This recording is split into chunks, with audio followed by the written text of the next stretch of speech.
Segundo o Presidente do Grupo Parlamentar do Partido Socialista, deputado Francisco Assis, estamos a viver uma emergência nacional. Porventura, mesmo uma perturbação constitucional. Certamente um atentado insidioso. Estará em curso a tentativa de decapitação do Governo. Há um alvo, o Primeiro-Ministro. Há uma conspiração e há conspiradores. Esta alegação merece, portanto, ser esmiuçada, por consideração para com o Partido Socialista, com o Governo, sobretudo com a democracia. Se há conspiradores, se há conspiração, vamos desvendá-los. Se a democracia sofre a emergência, vamos erguê-la.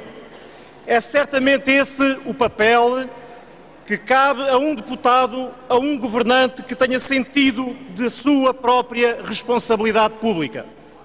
Nem uma palavra a mais, nem uma atitude a menos. Tudo pela democracia tem que ser feito. Vejamos então a conspiração. Tudo começou com a pré-clara declaração de um dos ministros mais importantes do núcleo político deste governo. Foi Vieira da Silva quem veio revelar a existência de uma pura espionagem política, a propósito de uma investigação judicial em curso sobre a relação do Estado com uma rede tentacular de corrupção. Ouçamos então o Ministro Vieira da Silva. Diz o Sr. Ministro, o que motiva essas forças e as pessoas que estão por trás do que me parece ser uma ilegalidade não é qualquer averiguação relativa a um qualquer processo de corrupção. É pura espionagem política. Repito, pura espionagem política. Ministro Dixit. O que Vieira da Silva assim afirma, e aqui está a conspiração para a decapitação do Governo, que logo Francisco Assis vem confirmar, é que a investigação judicial a empresários e a empresas, incluindo algumas tuteladas por si, é pura espionagem política.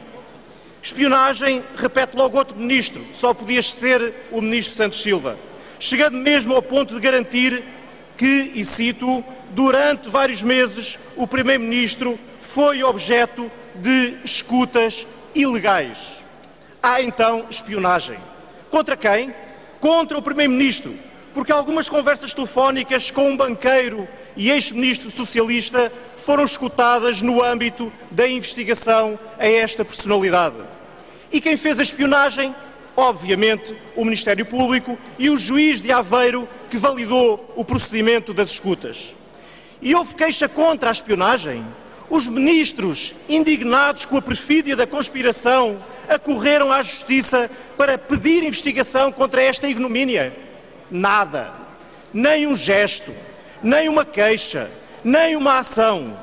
Fica então a convicção de que temos ministros pirómanos que não hesitam em lançar a confusão na Justiça quando entendem que daí podem retirar dividendos políticos, mas nada lhes interessa do dever da Justiça. Apesar deste nevoeiro, analisemos, por respeito para com os ministros, a alegação da pura espionagem política.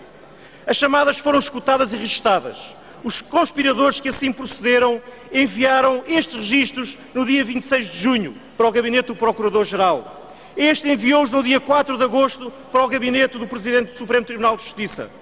Sabendo que os conspiradores, neste trajeto judiciário, tinham as escutas há vários meses, como alega o Ministro Santos Silva, devemos reconhecer que se trata de conspiradores chocantemente incompetentes. Nada disseram nas campanhas eleitorais, e houve 3. Nada fizeram publicar quando havia expectativa de efeito público maximizado. E, se houve fuga ao segredo de justiça, como infelizmente parece ser o padrão recorrente em Portugal, foi já depois de passadas as eleições e quando as consequências ficam reduzidas apenas à espuma dos dias. Procuravam decapitar o Governo com esta conspiração traiçoeira. Vieira da Silva, Santos Silva, Francisco Assis já o demonstraram. As provas são esmagadoras. As provas demonstram, afinal, que os conspiradores, que eram magistrados no exercício das suas funções, mantiveram em reserva escutas durante 5 meses. até estas serem legalmente anuladas por instâncias superiores da Justiça. Que paradoxo! Senhor Presidente, senhoras e senhores deputados, o jogo da pura espionagem política é um jogo perigoso, mas conhecido. Um governo sem rumo tem encontrado na sistemática vitimização, o refúgio para a sua própria incapacidade política. Pela parte que nos toca, somos claros como sempre. Condenamos a sistemática violação do segredo de justiça e entendemos que o jornalismo não pode ser uma caixa de ressonância de informação em que não se distinguem a verdade da manipulação.